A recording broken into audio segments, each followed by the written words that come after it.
नमस्कार दोस्तों, स्वागत है आपका वनडे एग्जाम सेंटर में। दोस्तों, आज के वीडियो में हम लोग दीनदयाल उपाध्याय गोरखपुर विश्वविद्यालय गोरखपुर के बीए फोर्थ सेमेस्टर सोशियोलॉजी का जो पेपर है, जिसका नाम है social problems and social issues of development in India, और जिसका पेपर कोड है SOC 202F, इससे संबंधित एक प्रीवियस ईयर क्वेश्चन पेपर को हम लोग सॉल्व करेंगे। सत्र 2023-24 का एक क्वेश्चन पेपर है।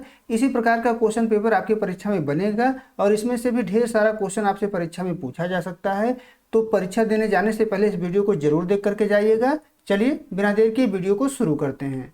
आपका पहला प्रश्न है, एजेंडा 21 निम्नलिखित के दौरान अपनाई गई एक व्यापक कार्य योजना है। तो एजेंडा 21 जो है 1992 में पृथ्वी शिखर सम्मेलन के दौरान अपनाया गया था। ये ऑप्शन आपका पहले का सही हो जाएगा। दूसरा प्रश्न है, पूंजी की कमी, तकनीकी पिछड़ापन और बेरोजगारी आमतौर पर पाई जाती है तो अविकसित देश में पाई जाती है। बी ऑप्शन आपका दूसरे का सही हो जाएगा। आगे बढ़ते हैं, तीसरा प्रश्न देख लेते हैं। इसमें आपसे पूछा गया है कि निम्नलिखित में से कौन सी एक विकासशील देश की विशेषता नहीं है। तो उच्च तकनीकी विकास जो है यह विकासशील देश की विशेषता नहीं है। बी ऑप्शन आपका तीसरे का सही हो जाएगा। आगे बढ़ते हैं, चौथा प्रश्न देख लेते हैं। इसमें आपसे पूछा गया है कि मानव विकास रिपोर्ट किसके द्वारा प्रकाशित की जाती है। तो मानव विकास रिपोर्ट जो है UNDP के द्वारा प्रकाशित की जाती है। ए ऑप्शन आपका चौथे का सही हो जाएगा। पांचवा प्रश्न है, भारतीय अर्थव्यवस्था है तो भारतीय अर्थव्यवस्था एक मिश्रित अर्थव्यवस्था है। सी ऑप्शन आपका पांचवें का सही हो जाएगा। आगे बढ़ते हैं, छठा प्रश्न देख लेते हैं। इसमें आपसे पूछा गया है कि सहस्त्राब्दी विकास लक्ष्य संयुक्त राष्ट्र द्वारा निर्धारित लक्ष्यों का एक समूह था जिसकी समय सीमा थी। तो इसकी समय सीमा 2015 थी। 2015 तक इसको प्राप्त कर लेना था। बी ऑप्शन आपका छठवें का सही हो जाएगा। सातवां प्रश्न है, IMR का अर्थ है। तो IMR का अर्थ होता है शिशु मृत्यु दर। ए ऑप्शन आपका सातवें का सही हो जाएगा। आठवां प्रश्न है, निम्नलिखित में से कौन सा मानव विकास सूचकांक तैयार करने का आधार नहीं है। तो औद्योगिकरण जो है मानव विकास सूचकांक तैयार करने का आधार नहीं है। आठवें का सी ऑप्शन आपका सही हो जाएगा। आगे बढ़ते हैं, नवां प्रश्न देख लेते हैं। इसमें आपसे पूछा गया है कि निम्नलिखित में से कौन मानव विकास सूचकांक का घटक है। तो जीवन प्रत्याशा, शिक्षा और आय, ये तीनों जो है मानव विकास सूचकांक का घटक है। तो डी ऑप्शन आपका सही हो जाएगा, उपरोक्त सभी। 10वां प्रश्न देख लेते हैं। भारत में सबसे बड़ा नियोक्ता कौन सा क्षेत्र है। तो भारत में सबसे बड़ा नियोक्ता जो है प्राथमिक क्षेत्र को माना जाता है। ए ऑप्शन आपका 10वें का सही हो जाएगा। 11 नंबर प्रश्न है, UNDP द्वारा प्रकाशित मानव विकास रिपोर्ट के आधार पर देशों की तुलना करती है। किसके आधार पर करती है आपसे पूछा गया है। तो स्वास्थ्य की स्थिति, प्रति व्यक्ति आय की स्थिति, लोगों के शैक्षणिक स्तर की स्थिति, इन सभी के आधार पर देशों की तुलना करती है। तो डी ऑप्शन आपका सही हो जाएगा, उपरोक्त सभी। 12 नंबर प्रश्न देख लेते हैं। निम्नलिखित में से कौन सा आर्थिक रूप से विकसित राष्ट्र का सूचक है। तो आर्थिक रूप से विकसित राष्ट्र का जो सूचक है वो साक्षरता का उच्च स्तर है, कम मृत्यु दर है, प्रति व्यक्ति उच्च आय है। तो डी ऑप्शन आपका सही हो जाएगा, उपरोक्त सभी। 13 नंबर प्रश्न है, निम्नलिखित में से कौन सा साइबर अपराध का प्रकार नहीं है। तो साइबर अपराध का प्रकार डी ऑप्शन नहीं है। सुरक्षा के लिए एंटीवायरस इंस्टॉल करना साइबर अपराध की श्रेणी में नहीं आता है। 13 का डी ऑप्शन आपका सही हो जाएगा। 14 नंबर प्रश्न है, रोस्टोव के विकास के चरणों के 5वें चरण में मुख्य रूप से शामिल है। क्या शामिल है। तो उपभोक्तावाद और सामूहिक उपभोग शामिल है। ए ऑप्शन आपका 14 का सही हो जाएगा। 15 नंबर प्रश्न देख लेते हैं। रोस्टोव के विकास के चरणों में कितने चरण हैं। तो कुल 5 चरण हैं। सी ऑप्शन आपका 15 का सही हो जाएगा।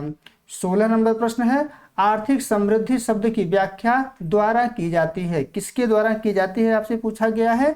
तो अर्थव्यवस्था में संरचनात्मक परिवर्तन, प्रति व्यक्ति उत्पादन में वृद्धि, प्रति व्यक्ति आय में वृद्धि। तो डी ऑप्शन आपका सही हो जाएगा, उपर्युक्त सभी के द्वारा की जाती है। आगे बढ़ते हैं, 17 नंबर प्रश्न है, IT एक्ट 2000 का पूर्ण रूप क्या है। तो सूचना प्रौद्योगिकी अधिनियम 2000 है। ए ऑप्शन आपका 17 का सही हो जाएगा। 18 नंबर प्रश्न देख लेते हैं। भारत का IT अधिनियम किस वर्ष अस्तित्व में आया। तो भारत का IT अधिनियम जो है 2000 में अस्तित्व में आया था। ए ऑप्शन आपका 18 का सही हो जाएगा। आगे बढ़ते हैं, 19 नंबर प्रश्न देख लेते हैं। दहेज निषेध अधिनियम 1961 कब लागू हुआ। तो दहेज निषेध अधिनियम 1961 जो है 5 जुलाई 1961 को लागू हुआ था। सी ऑप्शन आपका 19 का सही हो जाएगा। 20 नंबर प्रश्न है, निम्नलिखित में से कौन सा कथन सही है? कौन सा कथन सही है? तो दहेज और बाल श्रम सामाजिक बुराइयां हैं, यही कथन सही है। सी ऑप्शन आपका 20वें का सही हो जाएगा। 21 नंबर प्रश्न है, निम्नांकित में से कौन सी दशा सतत विकास का लक्षण नहीं है? तो सतत विकास का लक्षण जो नहीं है वो प्राकृतिक संसाधनों का अधिकतम उपयोग करना नहीं है। ये ऑप्शन आपका 21 का सही हो जाएगा। 22 नंबर प्रश्न है, इसमें आपसे पूछा गया है कि किसने कहा है धर्म पवित्र वस्तुओं से संबंधित विश्वासों और आचरणों की वह व्यवस्था है जो संबंधित व्यक्तियों को एक नैतिक समुदाय के रूप में संगठित करती है। किसके द्वारा यह कथन कहा गया है? तो इमाइल दुर्खीम के द्वारा कहा गया है। सी ऑप्शन आपका 22 का सही हो जाएगा। 23 नंबर प्रश्न है, निम्नलिखित में से किस लेखक ने असमानता को एक सामाजिक तथ्य के रूप में विवेचित किया है? तो असमानता को सामाजिक तथ्य के रूप में जो है विवेचित किए हैं आंद्रे वेतेई। बी ऑप्शन आपका 23 का सही हो जाएगा। 24 नंबर प्रश्न देख लेते हैं। इसमें आपसे पूछा गया है कि निम्नलिखित में से किस समाजशास्त्री ने भारतीय समाज को मौलिक रूप से एक असमानताकारी समाज के रूप में स्पष्ट किया है? तो लुई डुइमा के द्वारा किया गया है। सी ऑप्शन आपका 24 का सही हो जाएगा। 25 नंबर प्रश्न है, भारत में दहेज प्रथा को रोकने के लिए सरकार ने किस वर्ष दहेज निरोधक अधिनियम पारित किया? तो 1961 में पारित किया था। ये ऑप्शन आपका 25 का सही हो जाएगा। 26 नंबर प्रश्न है, साइबर अपराध के लिए किस समानांतर शब्द का प्रयोग किया जाता है? तो साइबर अपराध के लिए इलेक्ट्रॉनिक अपराध शब्द का प्रयोग किया जाता है। डी ऑप्शन आपका 26 का सही हो जाएगा। 27 नंबर प्रश्न देख लेते हैं, साइबर अपराध की प्रकृति होती है? तो साइबर अपराध की प्रकृति अज्ञात होती है। ए ऑप्शन आपका 27 का सही हो जाएगा। 28 नंबर प्रश्न है, जाति एक बंद वर्ग है, यह कथन किसका है? तो यह कथन जो है मजुमदार एवं मदान के द्वारा कहा गया है। ए ऑप्शन आपका 28 का सही हो जाएगा। 29 नंबर प्रश्न है, कास्ट क्लास एवं पावर पुस्तक के लेखक कौन है? तो यह जो पुस्तक है ये बेतेई के द्वारा लिखा गया है। सी ऑप्शन आपका 29 का सही हो जाएगा। 30 नंबर प्रश्न है, दुर्खीम ने आत्महत्या के कितने प्रकार बताए हैं? तो दुर्खीम ने आत्महत्या के कुल 4 प्रकार बताए हुए हैं। बी ऑप्शन आपका 30वें का सही हो जाएगा। 31 नंबर प्रश्न है, मादक द्रव्य व्यसन किस प्रकार की समस्या है? तो मादक द्रव्य व्यसन जो है विचलन अभिमुखी समस्या है। डी ऑप्शन आपका 31 का सही हो जाएगा। 32 नंबर प्रश्न है, निम्नलिखित में से कौन सा साइबर अपराध नहीं है? तो हाईजैकिंग जो है साइबर अपराध नहीं है। साइबर अपराध में हैकिंग आता है, फिशिंग आता है, स्पूकिंग आता है, लेकिन हाईजैकिंग नहीं आता है। सी ऑप्शन आपका 32 का सही हो जाएगा। 33 नंबर प्रश्न है, साइबर अपराधों में मुख्य रूप से निम्न में से किस इलेक्ट्रॉनिक संचार माध्यम का प्रयोग होता है? तो मोबाइल फोन का प्रयोग किया जाता है, कंप्यूटर का प्रयोग किया जाता है, कॉम्पैक्ट डिस्क का प्रयोग किया जाता है। डी ऑप्शन आपका सही हो जाएगा, उपर्युक्त सभी। 34 नंबर प्रश्न है, भारत सरकार ने साइबर अपराधों की रोकथाम हेतु सूचना प्रौद्योगिकी अधिनियम किस वर्ष पारित किया? तो सूचना प्रौद्योगिकी अधिनियम जो है 2000 में पारित किया गया था। बी ऑप्शन आपका 34 का सही हो जाएगा। 35 नंबर प्रश्न है, निम्नलिखित में से किसे रोस्टो के आर्थिक विकास मॉडल के चरणों में तीसरा चरण माना जाता है? तो तीसरा जो चरण है वो स्वतः स्फूर्त की दशा है। सी ऑप्शन आपका 35 का सही हो जाएगा। आगे बढ़ते हैं, 36 नंबर प्रश्न देख लेते हैं। इसमें आपसे पूछा गया है कि श्वेत पोष अपराध सम्मानित एवं उच्च सामाजिक परिस्थिति के व्यक्ति द्वारा अपने व्यवसाय के दौरान किया जाने वाला अपराध है। यह कथन किसने कहा है दिया है? तो यह कथन जो है सदरलैंड के द्वारा कहा गया है। ए ऑप्शन आपका 36 का सही हो जाएगा। 37 नंबर प्रश्न है, किस विचारक ने श्वेत वसन अपराध की अवधारणा प्रस्तुत की है? तो श्वेत वसन अपराध की जो अवधारणा है वो E.S. सदरलैंड के द्वारा दिया गया है। डी ऑप्शन आपका 37 का सही हो जाएगा। 38 नंबर प्रश्न है, किस विचारक ने विभेदक साहचर्य का सिद्धांत प्रस्तुत किया है? तो विभेदक साहचर्य का जो सिद्धांत है वो सदरलैंड के द्वारा दिया गया है। सी ऑप्शन आपका 38 का सही हो जाएगा। आगे बढ़ते हैं, 39 नंबर प्रश्न देख लेते हैं। निम्न कारणों से विचलन घटित होता है, किस कारण से विचलन घटित होता है आपसे पूछा गया है? तो दोषपूर्ण समाजीकरण के कारण घटित होता है। बी ऑप्शन आपका 39 का सही हो जाएगा। 40 नंबर प्रश्न है, व्यवहार का वह प्रत्येक तरीका जो समाज द्वारा निर्धारित नियमों के उल्लंघन के रूप में होता है उसे कहते हैं, तो उसी को विचलन कहा जाता है। डी ऑप्शन आपका 40 का सही हो जाएगा। 41 नंबर प्रश्न है, किस विचारक ने सांस्कृतिक लक्ष्यों के साथ अनुकूलन के आधार पर विचलन का स्पष्टीकरण किया है? तो मर्टन के द्वारा किया गया है। बी ऑप्शन आपका 41 का सही हो जाएगा।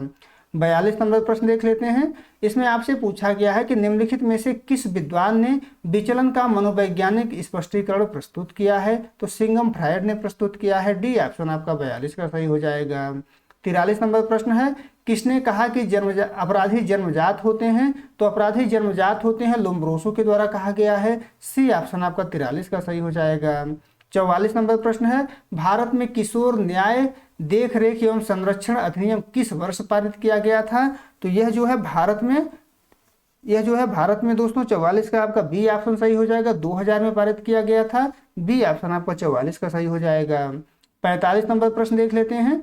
इसमें आपसे पूछा गया है कि निम्नलिखित में से किस विचारक ने कहा है कि अपराधी समाज द्वारा बनाए जाते हैं? तो अपराधी समाज द्वारा बनाए जाते हैं यह कथन टैफ्ट के द्वारा कहा गया है। ए ऑप्शन आपका सही हो जाएगा। सदरलैंड का मानना है कि अपराधी समाज में सीखा हुआ व्यवहार करता है, यानी समाज ही निर्मित करता है, लेकिन यह जो कथन है ये सीधे सीधे टैफ्ट के द्वारा कहा गया है। तो ए ऑप्शन आपका 45 का सही हो जाएगा। 46 नंबर प्रश्न है, भारत में प्रधानमंत्री कौशल विकास योजना किस वर्ष आरंभ की गई? तो प्रधानमंत्री कौशल विकास योजना जो है वो भारत में 2015 में शुरू किया गया था। बी ऑप्शन आपका 46 का सही हो जाएगा। 47 नंबर प्रश्न है, संधारणी विकास की अवधारणा प्रस्तावित की गई? तो 1987 में प्रस्तावित की गई थी। ए ऑप्शन आपका 47 का सही हो जाएगा। 48 नंबर प्रश्न है, भारत में मुस्लिम महिला विवाह अधिकार संरक्षण अधिनियम किस वर्ष पारित हुआ? तो 2019 में पारित हुआ था। ए ऑप्शन आपका 48 का सही हो जाएगा। 49 नंबर प्रश्न है, सन 1953 के प्रथम पिछड़ा वर्ग आयोग का अध्यक्ष कौन था? तो प्रथम पिछड़ा वर्ग आयोग का अध्यक्ष जो है काका कालेलकर थे। बी ऑप्शन आपका 49 का सही हो जाएगा। 50 नंबर प्रश्न है, भारत सरकार द्वारा एंटी नारकोटिक एक्ट किस वर्ष पारित किया गया? तो भारत सरकार के द्वारा एंटी नारकोटिक एक्ट जो है 1985 में पारित किया गया था। सी ऑप्शन आपका 50वें का सही हो जाएगा। उम्मीद है दोस्तों आपको ये वीडियो पसंद आया होगा। अगर वीडियो अच्छी लगी तो हमारे चैनल को सब्सक्राइब कर लीजिए, वीडियो को लाइक और शेयर कर दीजिए। बहुत बहुत धन्यवाद।